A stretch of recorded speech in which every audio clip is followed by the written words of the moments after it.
ہم ختم نبوت پر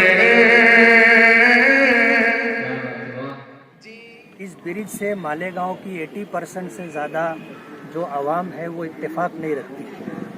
ان کا یہ ماننا ہے کہ یہاں برج کی کوئی ضرورت نہیں تھی، لیکن برج بنایا گیا. یہ مالیگاؤں کے لوگوں کے لیے بہت گھاتک ہے، اس لیے کہ برج جہاں اتر رہا ہے وہاں پہ کراسنگ ہے، اور مالیگاؤں کی عوام اور خاص طور پر ہمارے اسکول میں جانے والے 8-10 ہزار بچے جو ہیں وہ یا تو رانگ سائڈ جائیں گے یا پھر روڈ کراس کریں گے.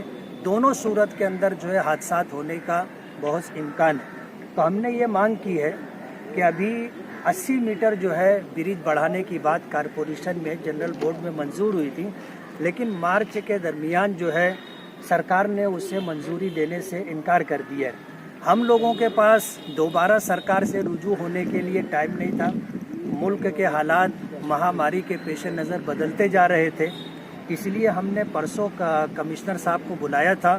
انہوں نے موقع پہ آ کر کے وزٹ کی، اور محل وقوع کے اعتبار سے وہ بھی اس بات سے متفق ہیں کہ برج کی لمبائی بڑھنی چاہیے، ورنہ مالیگاؤں کے لوگوں کو اس سے بہت تکلیف ہوگی، روزانہ حادثات ہوں گے. اس لیے ہم نے کمشنر صاحب کو تو لیٹر دیا ہے، اور کہیں نہ کہیں جو ہے police department law and order کو لے کر کے اس مسئلے میں ذمہ دار ہے. ہم نے پرت مائتی کے طور پر ان کو بھی یہ لیٹر دیا ہے. دوسرا مسئلہ ایسا ہے، نیوز 18 کے اینکر امیش دیوگن نے حضرت خواجہ غریب نواز رحمۃ اللہ علیہ کی شان میں جو گستاخی کی ہے، شاید اسے معلوم نہیں کہ اس نے کتنا گمبھیر، کتنا خطرناک کام کیا ہے. حضرت خواجہ معین الدین چشتی اجمیری رحمۃ اللہ علیہ ہندوستان میں بسنے والے ہر دھرم کے لوگ، ہندو، مسلم، سکھ، عیسائی، تمام ہی لوگوں کا مرجع ہے، اور ہم اس بات کو مانتے ہیں کہ ان کا ہندوستان پر احسان ہے.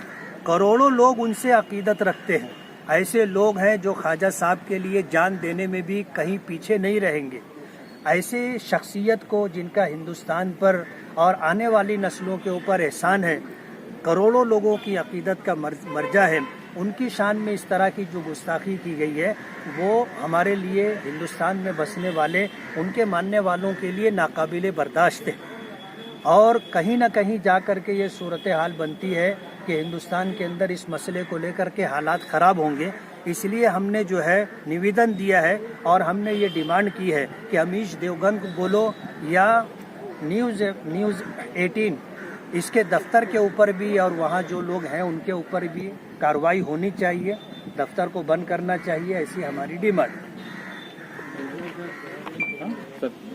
مالیگاؤں شہر میں کورونا ختم ہو گیا یا پھر ابھی کم ہو گیا ایسا ہی، لیکن اس کا کریڈٹ جو ہے ہر کوئی لینا چاہ رہا، تو اصل کیا معاملہ ہے؟ مالیگاؤں سے کورونا ابھی ختم نہیں ہوا ہے، یہ تو عام لوگوں کی زبان میں چمتکار ہے، ورنہ WHO کے اندازے کے مطابق مالیگاؤں میں آج کی تاریخ میں 15-20 ہزار کیسز ہونے چاہیے تھے. اور آج بھی ان کو اسی بات کا ڈر لگا ہوا ہے کہ گرمی کا موسم بدلنے کے بعد آج بارش کا موسم ہے، اور بارش کے اس موسم کے اندر اس وائرس کی افزائش بہت زیادہ ہو جاتی ہے. تو ایسے موسم کے اندر جب کہ بیماری کے بڑھنے کا اندیشہ ہے، اور مالیگاؤں بالکلیہ کورونا وائرس سے مکتی پا چکا ہو ایسا نہیں ہے، اس لیے آج کریڈٹ لینے کا موقع نہیں ہے. اور آج کسی کو جو ہے اس معاملے کے اندر جو ہے سرٹیفکیٹ دینا اور اس طرح جو ہے استقبالیہ پروگرام، اعترافی خدمات کا پروگرام کرنے کا وقت نہیں ہے.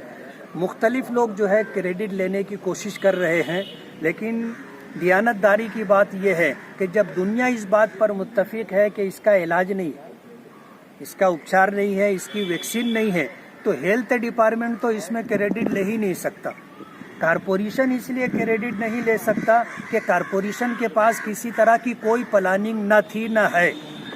اور کارپوریشن نے کیا کیا ہے آپ کو بھی معلوم ہے، مالیگاؤں کی پبلک اور عوام کو بھی پتہ ہے کہ لوگ بغیر علاج کے پیاسے مر رہے تھے. کارپوریشن نے ان کے لیے پانی پینے تک کا نظم نہیں کیا تھا، لیکن ان بیماروں کی اور مرنے والوں کے نام پر آج کارپوریشن کروڑوں روپیوں کا جو ہے بھرشٹاچار کر رہی ہے. یہ مدعا ہے، ہم اس کو آنے والے دنوں میں پوری طاقت کے ساتھ اٹھائیں گے کہ پبلک کا کروڑوں روپیہ